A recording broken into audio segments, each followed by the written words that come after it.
News 9 Live spoke to a few residents in Afghanistan following the takeover of Kabul by Taliban, and let's listen to their plight. Yeah, in Kabul, the situation is a little bit worse than before the week because, as you know, the Taliban occupied or captured many provinces of Afghanistan, and also they occupied the very near provinces near to Kabul. It's almost 15 kilometers, I think, to Kabul. That province named by Logan, they occupied. So now they are going to capture the another provinces as Maidan Shor, or you can say Maidan Wardak province of Kabul. It's also near to Kabul province. So the situation in Kabul, it's not very good. That we can say it's good. No, it's not very good. We are three people, me, my husband, and I have a son. He's also worrying about the situation of Afghanistan, especially he's worrying about about this, my son, that if he become older or if he become younger, uh, what he can do. Like if the Taliban occupied or if the Taliban captured all around Afghanistan, working in a private university right now. My old sister is general attorney or attorney general. I don't know, prosecutor. And also my brother is an engineer. So my father is also worrying about my sister, my brother. Yeah, they said now we listened a message of Ashraf Ghani, the president of Afghanistan. He said that we will be with the armies, we will be with the police, or yeah.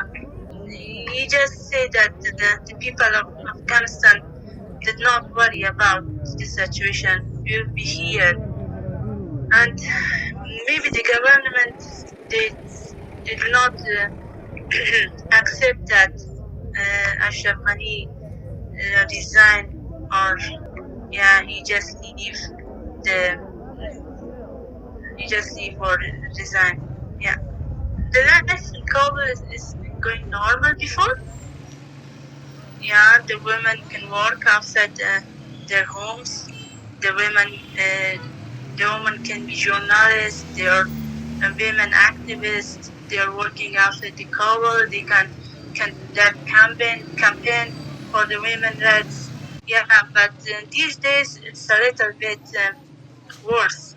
Nowadays, it's not very good. But before the week, the life in Kabul, especially in Kabul, was going normal. But now it's not. Taliban has taken over the Kabul city, the capital of the country. Yeah, it was first of all, it was supposed to that the last government, or let's say the last government body, they had to wait and sit with the Taliban and form the interim government, but they didn't wait. They left the country, so the Taliban entered.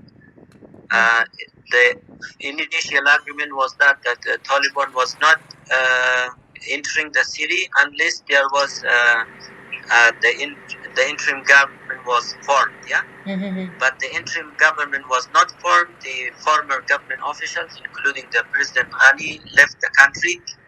And so Taliban entered now the city. People are locked in their houses. There are some random firing outside.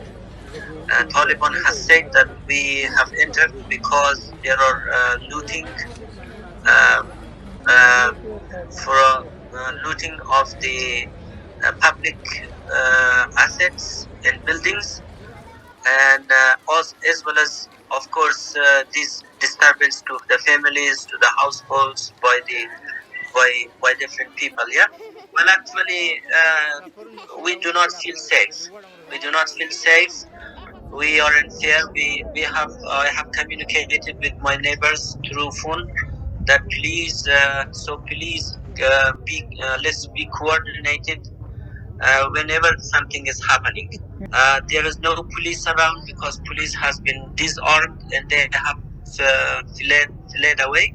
We do not know whether Taliban is in our street or nearby. So the only thing which is told by media through media for us is to stay home, don't go out. Uh, Shame on President Ghani. He treated Afghan people like that. He left the country with his allies.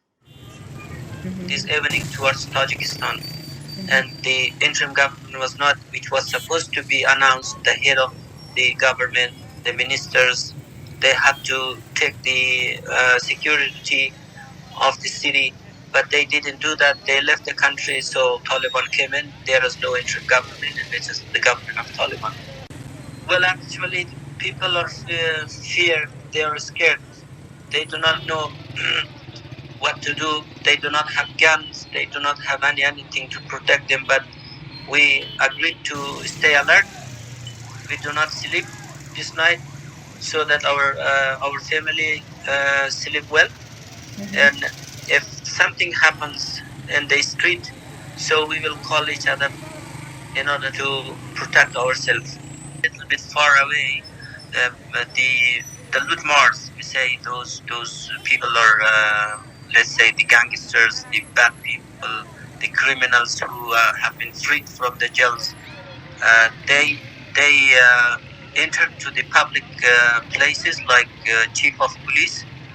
The situation was in a way that people were just distressed.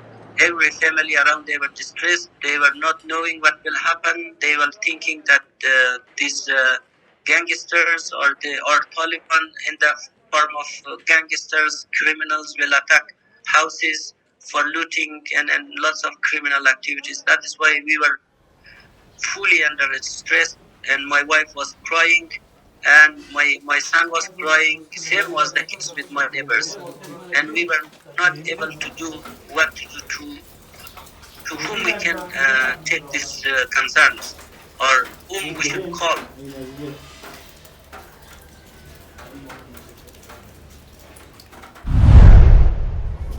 As a civilian, as a citizen of this province or the city, what I can see is that people are very much concerned about the security, about the return of Taliban, about what will happen with all these provinces falling to Taliban. Everyone is concerned.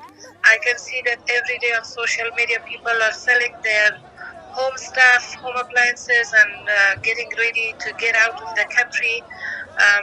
While most of the neighboring countries have closed issuing visas for Afghan citizens like Uzbekistan, Tajikistan, Turkey at the moment.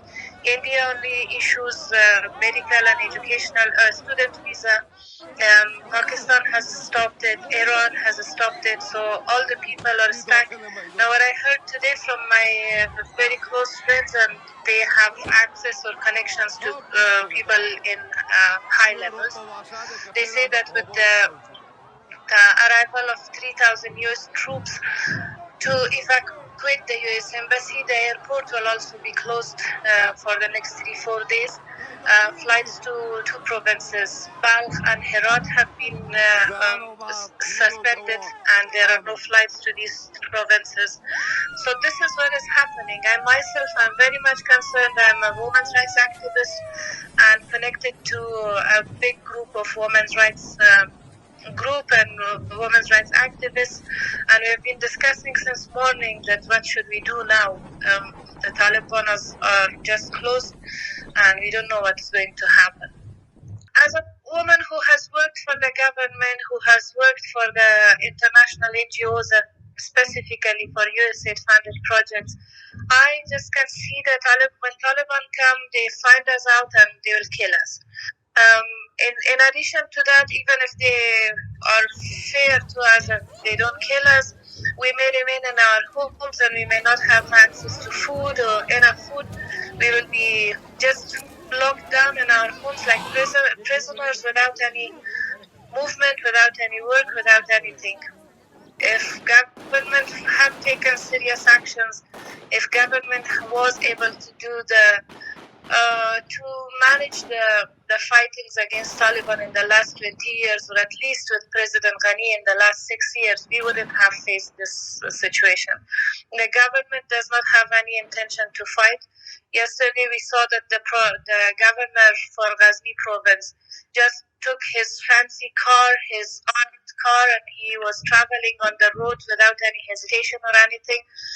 And they said that he has been arrested, but there are no evidence of him being arrested. So government, we have lost hope on it. They are not thinking of anything.